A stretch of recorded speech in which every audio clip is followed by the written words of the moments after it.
Huwag kalilimutan ang Panginoon. Kapag nakakain na kayo at nangabusog, purihin ninyo ang Panginoon na inyong Diyos dahil sa magandang lupaing ibinigay niya sa inyo.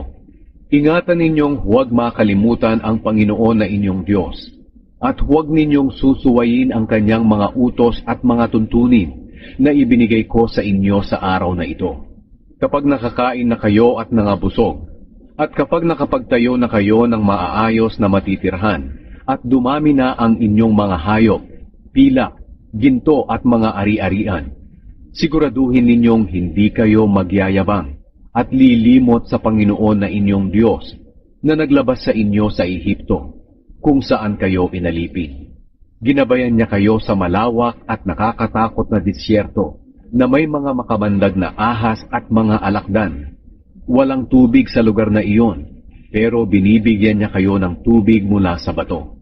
Doon sa disyerto, binibigyan niya kayo ng mana, isang pagkain na hindi natitikman ng inyong mga ninuno. Ginawa ito ng Panginoon para magpakumbaba kayo at para subukin kayo, upang sa bandang huli, maging mabuti ang inyong kalagayan.